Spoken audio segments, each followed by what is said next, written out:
Viswanathan has had an unbelievable impact on the game of chess. Look no further than his homeland of India, where he has inspired millions of young players. He went in 1988 from being the sole Indian grandmaster to today, where there are 80 plus GMs from India. He has inspired an entire new generation of prodigies. So it is possible, especially if you're one of those inspired players, that you would be curious about his opening repertoire. Well, this video will showcase the top 5 openings that Vishy kept on going back to in critical moments in his career. So by the end of the video, you'll be able to play just like Vishy Anand, at least for the first 3 or 4 moves of the game. Let's jump straight in. So we're going to start with his white repertoire. Now, he has been an almost exclusive e4 player. There is one exception in one key World Championship match that we'll get to in a moment, but e4 has been his weapon of choice almost exclusively, and he has played the main lines regardless of what black plays. So against e5, that means going in to the Ruy Lopez. He doesn't mess with any Scotch. He doesn't mess with any Italian. I mean, he does occasionally, but bishop b5 is definitely the choice that he goes for most often.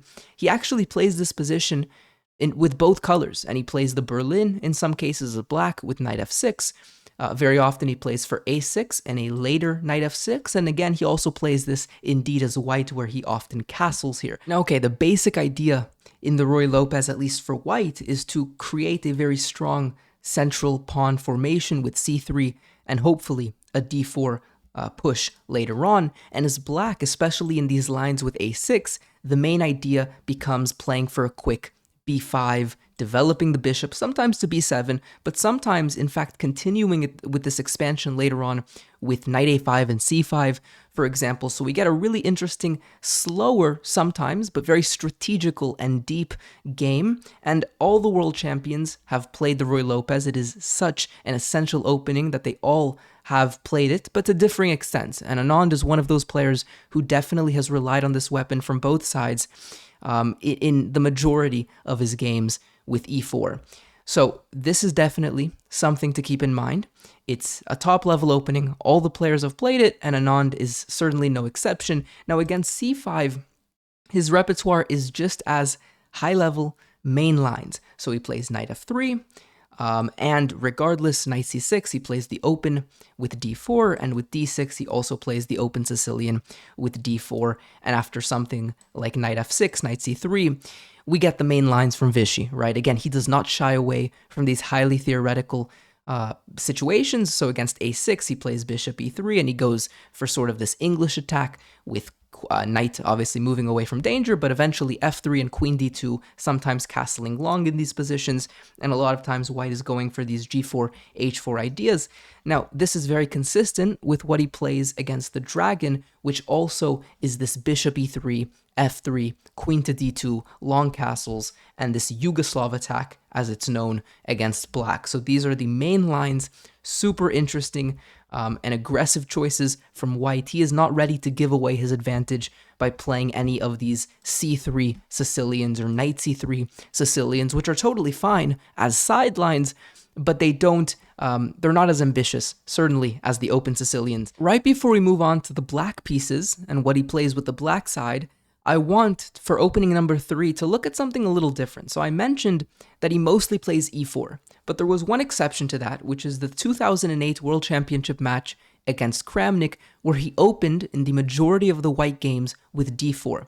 He surprised Kramnik. He studied for the year before the match with d4 very extensively, and he played it with great success. So I'm sure that this opening has a lot of good memories, and in fact, I think there's a video clip that I'll briefly play for you where he explains some of the attachment that he has to d4. It's probably the best match I've played in my life. I took the decision to switch from my lifetime opening, which is e4, to his lifetime opening. I had a year before this decision.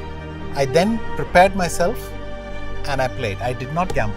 So this is a little atypical because it's not actually an opening that he plays that often, but it's an opening that he's played with good success in a very critical situation, and one that has will always have a very fond place in his heart. So we're going to look at what happened in probably the most critical line of that World Championship match, which was the Nimzo. This was tried multiple times by Black, by Kramnik, against Anand's d4. And Vishy invites the Nimzo, and he played sort of various different setups in that World Championship match. In one game, I recall he played f3, which was a very crazy situation, but I'll show the move that he played in the game that he won with the white side. So there was one game where he played d4 as white in the 2008 World Championship match against Kramnik, and he won, and it was with this opening here, the classical Nimzo, Queen c2, super topical and very reputable from the white pieces. You're trying to control the e4 square, and later hoping indeed to play e4 yourself. Now I could stop here, because this is already kind of the opening moves, and definitely an opening that Vishy likes a lot, but I'm actually going to continue just a little bit, because I want to show something which might be a little bit out of the scope of this video, but I'm going to show it anyways, which is in this position right here. So we're following the game from the 2008 World Championship match, where Vishy won with the classical Nimzo.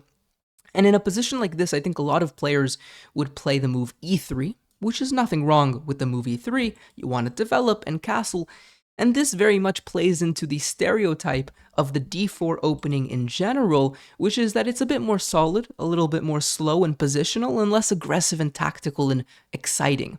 But Anand makes d4 tactical and exciting. So I already mentioned that in one of the Nimzos, he played f3, where you're going for a quick e4. That was a super interesting game. And in this game here as well, he also found a cool idea. He played h3, and instead of going for a simple e3, bishop e2 castles, he played g4, expanding on the king side, and he kept his king in the center for the entire game. He didn't castle. So I'm not going to show the remainder of the game, because that is, again, not something that we're covering in this video, but I just wanted to show that Anand is an aggressive player. He plays the solid main lines, but even in the one case where he played d4 with the white pieces in 2008, he found ways to make it very exciting and aggressive, and it paid off very well for him. Okay, let's switch to the black side. Now, against d4, Anand also plays these Nimzo setups as black, right? So knight f6, c4, e6. And here after knight c3, we have bishop b4, the Nimzo. After knight f3, he plays the sister of the Nimzo Indian, he plays the Queen's Indian.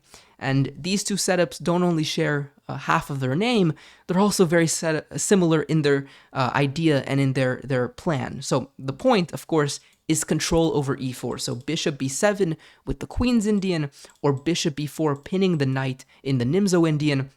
In both of those lines, very often the same pawn structure emerges and the same pawn breaks are available for black. So that is d5 and c5 and sometimes e5. So Anand likes these structures and likes this defense. It's super mainline, super high level. No surprise there if you watch the first two openings from this video, because he plays what everyone else plays essentially. So the Nimzo and the Queen's Indian, this is how he responds most of the time to 1.d4. And now we're going to look at 1e4. Now, as I mentioned, he already plays e5 and the Roy Lopez, but I already mentioned that, so I'm gonna, for the fifth opening of this video, look at a different variation that he also has played a lot, more so in his younger days. He hasn't played this very recently, but that is the Sicilian, and specifically the Sicilian Najdorf with the move a6 here. So he has had many games in this position with the black side, also as I mentioned with the white side where he goes for this typical English attack, but indeed he likes this position for the black side. And if you know something about the Najdorf, you know that there is just an immense and insane amount of theory. So once again, this supports the idea that Vishy maybe does not create new novelties that often, but he definitely follows the most topical main lines of the time, and he obviously does so with really good success. So there you have it, ladies and gentlemen. The lesson of the video is that if you want to play like Vishy Anand when it comes to the opening, you're going to have to learn some theory. I mean, you're going to have to learn the Roy Lopez, you're going to have to learn the open Sicilians as white, and the Najdorf Sicilian as black. It's a very daunting task, but that's why he's world champion, because he did so, and he did it with incredible levels of success. He maybe did not create new openings to the level of other world champions, but within the main lines that a lot of players of the time played, he definitely found some novel ideas, and I think the third example with d4 and that h3 g4 idea, super aggressive in the d4 structures, is just one of those examples. Thank you for watching this video. I hope you found it useful. Subscribe if you're new around here, like this video if you learned something new, and I will see you guys next time. Peace out.